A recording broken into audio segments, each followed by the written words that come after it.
आज हम सीखने वाले हैं formation of the images by the spherical mirror, जिसमें सबसे पहले formation of the images by the concave mirror. 10th standard के बच्चों के लिए ये वीडियो है ताकि आप लोग रिवीजन कर सके ऑप्टिक्स की, और जो आप लोगों को आपके एग्जामिनेशन में मदद करे। तो ये सब बातें एज अ बेसिक और फंडामेंटल 11th और 12th के बच्चे भी देख सकते हैं, ताकि ऑप्टिक्स का जो एक बेस है वो फिर से उनका रिवाइज हो जाए। तो इस चैनल को सब्सक्राइब करना ना भूलें ताकि ये सब वीडियोस मैं आप लोगों तक पहुंचा सकूं और आप लोगों को इसका बेनिफिट हो।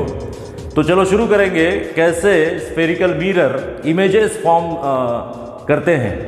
जिसमें हम सबसे पहले कॉन्केव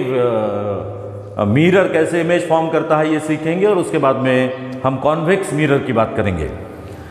तो formation of the images by the spherical mirror को समझने के लिए सबसे पहले ऑप्टिक्स का एक लॉ या फिर रूल समझना बहुत ज़रूरी है, जिसको हम कहते हैं लॉ ऑफ रिफ्लेक्शन। और लॉ ऑफ रिफ्लेक्शन आप जानते हैं कि किसी मिरर के ऊपर, लेट ये कोई प्लेन मिरर है,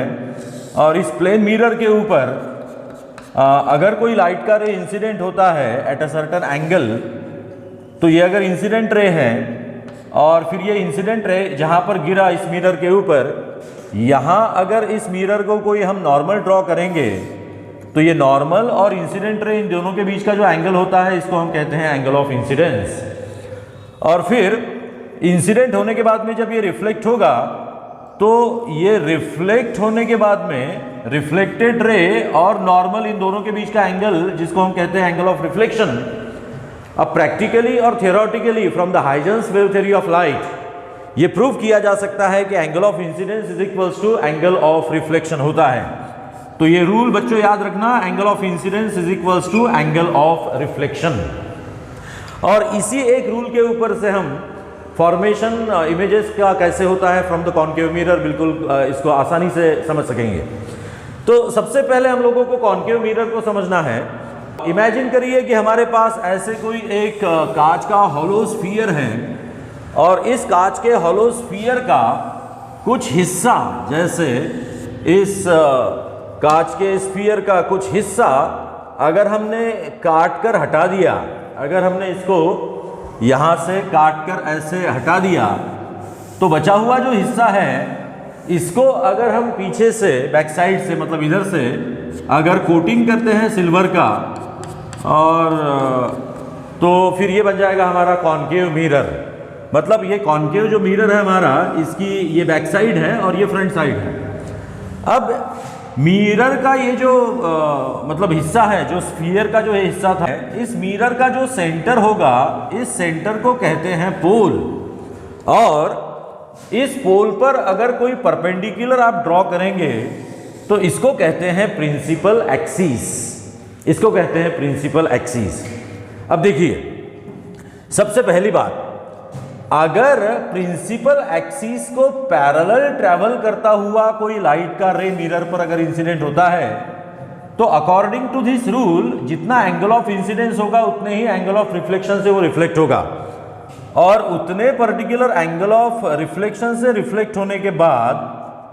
प्रिंसिपल एक्सिस के एक पर्टिकुलर पॉइंट में से ये गुजरेगा। प्रिंसिपल एक्सिस को पैरेलल ट्रैवल करने वाला लाइट का रे यहाँ पर इंसिडेंट होने के बाद में angle of incidence is equals to angle of reflection, इस रूल के अकॉर्डिंग रिफ्लेक्ट होकर प्रिंसिपल एक्सिस के एक पर्टिकुलर पॉइंट से गुजरेगा। ये जो पॉइंट होता है ना, इसको कहते हैं फोकस। क्योंकि कोई भी पैरेलल लाइट का रे जब इंसिडेंट होगा parallel to the principal axis, light का रे जब मिरर पर इंसिडेंट होगा, तो रिफ्लेक्ट होने के बाद में ऑफ कोर्स वो अकॉर्डिंग टू द रूल ही रिफ्लेक्ट होगा। जितना एंगल ऑफ इंसिडेंस है उतने ही एंगल ऑफ रिफ्लेक्शन से वो रिफ्लेक्ट होकर प्रिंसिपल एक्सिस के एक ही पर्टिकुलर पॉइंट से वो गुजरेगा, और वो जो पॉइंट है उस पॉइंट को हम कहते हैं फोकस। जैसे इधर से भी कोई लाइट का रे ट्रैवल करता हुआ अगर मिरर पर इंसिडेंट होता, तो ये भी रिफ्लेक्ट होकर फोकस में से ही गुजरता। तो इसीलिए हम ये कहेंगे कि अगर प्रिंसिपल एक्सिस को पैरेलल ट्रैवल करने वाले लाइट के रे जब मिरर पर इंसिडेंट होते हैं, तो प्रिंसिपल एक्सिस के एक पर्टिकुलर पॉइंट से वो रिफ्लेक्ट होते हैं, क्रॉस होते हैं, और वो जो पॉइंट होता है उसको हम कहते हैं फोकस। अब अकॉर्डिंग टू दिस सबसे पहला रूल आप लोगों ने ये याद रखना चाहिए कि कोई कॉनकेव मिरर अगर है और उस कॉनकेव मिरर का लेट से ये कोई पोल है और यहाँ पर अगर कोई हमने ऐसा प्रिंसिपल एक्सिस इसका ड्रॉ किया, तो प्रिंसिपल एक्सिस को पैरेलल ट्रेवल करने वाला जो लाइट का रे होता है वो लाइट का रे फोकस में से रिफ्लेक्ट होगा, फोकस में से रिफ्लेक्ट होगा। पैरेलल ट्रेवल करने वाला लाइट का रे जो है वो फोकस में से रिफ्लेक्ट होगा। पहला rule, right, formation of the images के लिए पहला रूल। अब दूसरा रूल देखिए, अगर कोई कॉनकेव मिरर आप लोगों ने कंसीडर किया तो ये कॉनकेव मिरर जिस कांच के स्फीयर का हिस्सा है उस स्फीयर का जो सेंटर होगा that centre is nothing but the centre of curvature. जैसे आप लोगों को याद है, इसको हमने यहाँ पर एक स्फेरिकल हॉलो स्फेरिकल ग्लास में से कट करके बनाया था, तो इस स्फीयर का जो सेंटर होगा that is nothing but the centre of curvature, that is nothing but the centre of curvature. और सेंटर ऑफ कर्वेचर से पोल तक ये डिस्टेंस जो है that is nothing but the radius of curvature, क्योंकि वो स्फीयर का ये सेंटर है तो डेफिनेटली ये स्फीयर की रेडियस हुई। तो अगर सेंटर ऑफ कर्वेचर से पास होने वाला ये प्रिंसिपल एक्सिस अगर हम निकालते हैं जो सेंटर ऑफ कर्वेचर और पोल में से पास होगा, अब देखिए अगर कोई लाइट का रे सेंटर ऑफ कर्वेचर से पास होता हुआ मिरर के ऊपर अगर इंसिडेंट होता है तो ये नॉर्मली मिरर के ऊपर इंसिडेंट होगा, मतलब ये एंगल जो होगा मिरर के साथ उस इंसिडेंट रे ने किया हुआ ये 90 डिग्री होगा। और अगर ये इंसिडेंट लाइट का रे नॉर्मली मिरर के ऊपर अगर इंसिडेंट होता है तो यहां पर एंगल ऑफ इंसिडेंस जो होगा वो होगा 0, क्योंकि देखिए यहां पर अगर लाइट का रे ऐसे इंसिडेंट होता है तो एंगल ऑफ इंसिडेंस इतना होगा, लेकिन लाइट का रे अगर ऐसे इंसिडेंट होता है तो एंगल ऑफ इंसिडेंस जो है वो कम हो जाएगा। और लाइट का रे अगर एग्जैक्टली नॉर्मली ही इंसिडेंट होता है तो वो नॉर्मली इंसिडेंट होने वाला लाइट का रे नॉर्मल के साथ 0 इतना एंगल करेगा। तो एंगल ऑफ इंसिडेंस अगर 0 होगा तो एंगल ऑफ रिफ्लेक्शन भी 0 होगा ना। तो एंगल ऑफ इंसिडेंस जब 0 होगा, because angle of incidence is equals to angle of reflection, तो एंगल ऑफ इंसिडेंस अगर 0 है तो एंगल ऑफ रिफ्लेक्शन 0 होगा। और इसीलिए यहां पर अगर एंगल ऑफ इंसिडेंस 0 है तो एंगल ऑफ रिफ्लेक्शन भी 0 होगा, मतलब लाइट जो है वो उसी रास्ते से वापस आएगा। तो ये दूसरा रूल याद रखना कि सेंटर ऑफ कर्वेचर में से जाने वाला लाइट का रे अगर मिरर पर इंसिडेंट होता है तो वो वापस सेंटर ऑफ कर्वेचर में से ही जाएगा। तीसरा रूल, अगर ये कोई कॉनकेव मिरर आप लोगों ने कंसीडर किया और इस कॉनकेव मिरर को अगर ये प्रिंसिपल एक्सिस आप लोगों ने निकाला, लेट ये सेंटर ऑफ कर्वेचर है और ये कोई फोकस है, ये कोई फोकस है,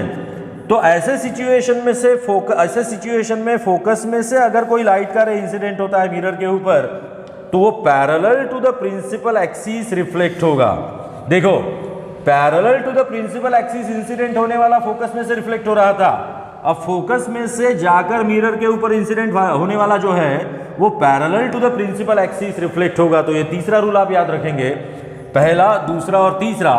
और चौथा रूल है कि अगर ये कोई स्फेरिकल मिरर है, कॉनकेव मिरर है, और ये कॉनकेव मिरर का अगर कोई प्रिंसिपल एक्सिस है जो पोल में से पास होता है, अब कोई लाइट का रे अगर पोल के ऊपर इंसिडेंट होता है स्फेरिकल मिरर के तो वो पोल के ऊपर से रिफ्लेक्ट होगा according to the rule angle of incidence is equals to angle of reflection. तो ये चौथा रूल याद रखेंगे